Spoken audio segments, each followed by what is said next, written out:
the more I feel proud. We talk about it, the more comfortable we're gonna feel. Why didn't you tell me? And I was like, oh no, man! I was like dying. I was like, please, I know. If you're not open with yourself, how can you be open with anyone else? Profound moment. Hello, our curious fucker. I feel like it's been a while. Since we've been in here? Yeah, since we've been in my bed, for sure. Yeah, it has been a while since we've been in your bed. It's been a long old time. We've had some good times in your bed. We've had some great times in my bed. We had Drew there.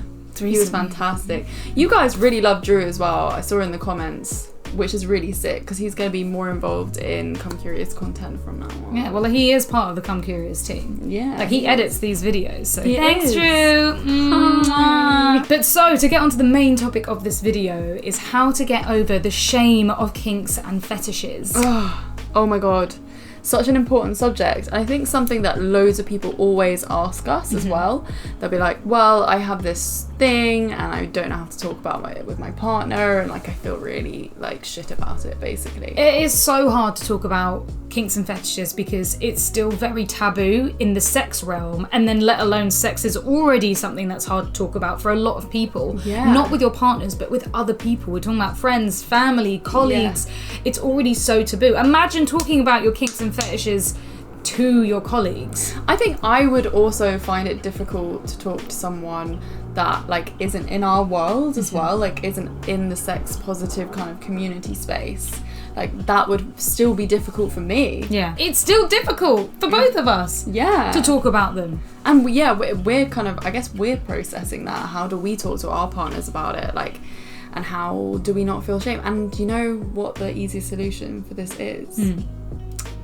Talking about it. Communication. But we're not, and I know we keep saying communication because that's like our favourite fucking word, but communication doesn't really mean anything if you don't listen to yourself, and if you don't know how to really talk about your own feelings and figure out what you're actually feeling at the time, because everyone can communicate or think that they know what the other person wants to hear, right? But if you're not actually what were you just about to say? If you're not open with yourself, how can you be open with anyone else? Profound moment. And I can't believe it's taken us this long to figure that out. Right? And you really do have to accept it within to be able to talk about it, because how are you supposed to, because if you're ashamed of it yourself, you're not going to be able to go to someone and be like, oh my god, I'm really fucking proud of this kink, blah blah blah. You're gonna be like, yeah, so there's this thing that I really like, and I don't know how you're gonna feel about it, so and automatically that person's gonna be like, shit, what is this? Yeah, it's like when you say like, I have something to tell you. Yeah, that already makes people go fucking crazy. Don't say I have something to tell you, like I've got something big. Like, don't do that because it makes it into such a big fucking deal. When someone says, let's chat later, or we need to talk. Already you're like, well, the fucking world is over, right? And if you did that about everything that we're ashamed of, kinks, fetishes, embarrassments, anything, then it's just, you're gonna get a negative response. Or they might not even have a negative response, but because you've already prefixed it with that, they're like, what the fuck is going on? Right. So it should be part of a casual conversation that you're proud of. And you know how you find like acceptance within yourself is by finding, I guess, community and like looking at like doing your research, basically. I think when I started to discover that I had my like lactation kink, I did loads of research online, and then I saw like all these communities that were talking about like how they had made themselves lactate and like just like their like relationship dynamics, and I was like, oh, okay, this is cool. And also like watching porn to do with it and being like, oh, it's a thing, and not like porn in a shamey way, because we can all do that, especially if it's something that we're sexually into, especially if it's a fetish. We'll watch porn and be disgusted and horrified with ourselves afterwards that we've even looked it up. I mean, I felt like that for fucking years. I still feel like that now. I'll type in like the most ridiculous, over the top, worst kind of tags that I want to see, and I'm like, God, I really hope that no one sees my history. If someone sees my history, they are going to be shocked and scandalized. And it's like, I really don't care about that. Like, the amount of stuff that we put out there, we shouldn't really mind that people are seeing this, but yet there's still something holding us back and making us seize up and cringe and thinking that that person's going to see it and think that we're a bad person or that we're weird or that, like, not understand. And that's just so hard to do. Like, I'm still getting over that shame. It's not something you can just go, no, I feel confident about. It's not. It's a process. It's a lifelong process. And I don't think, like, I've gotten to a stage where I'm, like, completely owning this lactation thing either. And, like, for me, like, talking to a partner about it, it's still been very hard. Yeah. Because it's like, they're just gonna, like, say, and they did just, like, kind of take the piss out of it. And I was just like... It's not funny. And I suppose that even when people come back with, like, with humour, taking the piss, it's just a coping mechanism for feeling awkward, for not being able to have a response. To be fair, it's better than, like, a negative response. Yeah, like, what's wrong with you? Imagine! Broken. I've had negative responses with my tickling fetish. Like, with my first boyfriend, I don't think I told them explicitly, but I think I mentioned it at some point. Oh, no, definitely with the second boyfriend, he was like, absolutely not, like, no, hate it. And I was like, okay, then I'll just, like, shut it up and lock it away for years and years and years. And then it was so, and then luckily, fucking Thomas, I swear to God, I didn't tell him for years. And I was like, I can tell you, like, I'm into CNC, I'm into, like, rape roleplay fantasy or ravishment fantasy, I'm into, like, bondage and torture and all this stuff. And I was like, but I have this one more fetish that, like, I can't talk about just yet. And when I finally told him, and I was in, like, you know, like, in agony, I was like, no, I'm gonna tell him, I gotta tell him. And I was, like, trying to build myself up to it, and I was just there, like, I don't know, it's like that physical cringe, you're just like, I can't handle this.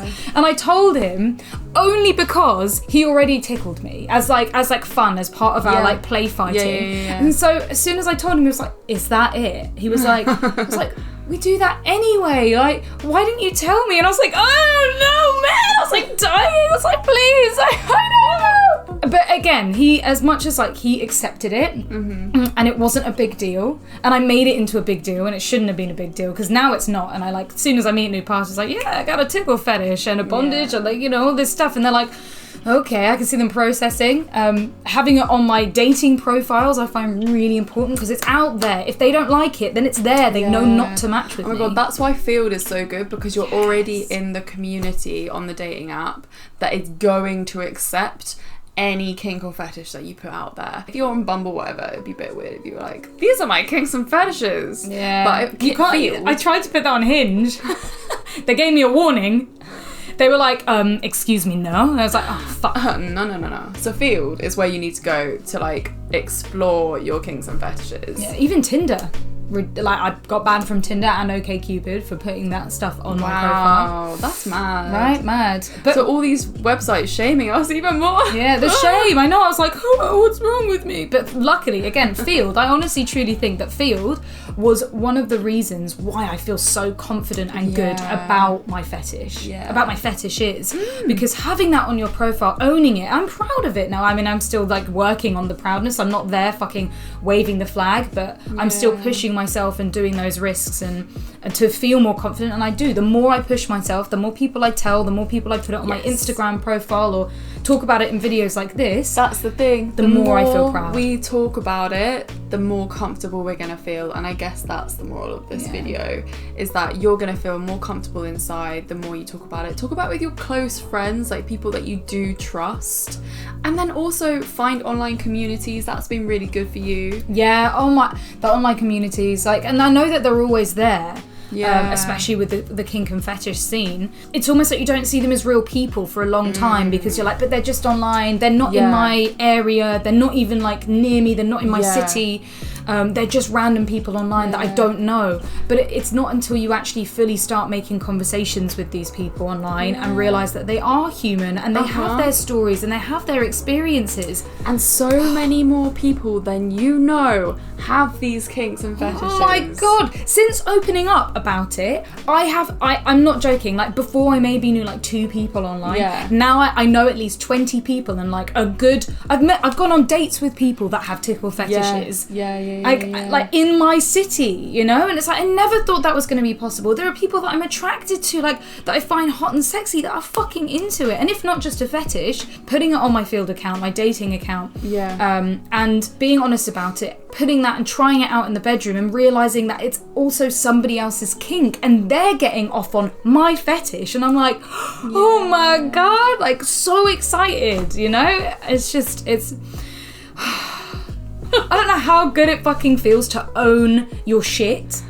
And it's so hard. It is so hard. Like, it makes you feel sick with how hard it is to actually open up, especially if you've been in a long-term relationship. But be confident and be proud, because you deserve that. You deserve to honor as well, like, your real, true self, and get to experience what you really want to experience in the bedroom. Oh, it will change everything. It doesn't just change your pleasure and your sex, it changes who you are as a person. It makes you more confident about everything else, because just own it. Because like your kink, your fetish is like something that like you will never be able to escape from, you know? It's always there. It's the thing you always go back to. It's part of your pleasure. Unless sex, unless pleasure isn't part of your life, then that's fair enough. And I think a lot of people tend to sway to the side of like not going anywhere near sex because they're so scared of their own fetish and what they're into. So yeah, being able to be open and honest about it. You know, start small. Start with, you don't have to tell your partner. You can start by mentioning it online. You can, if you can, talk to your friends, talk to your close friends. It doesn't have to be like so I'm into this. It can be like, hey, what's your thoughts on like bondage? Like, are you kind of into, or like nylons or mummification or like fucking, if you're not ready to like talk to anyone about it yet, journal about it. Like, write it all down. Just get it out of your body, for God's sake. My therapist really helped me.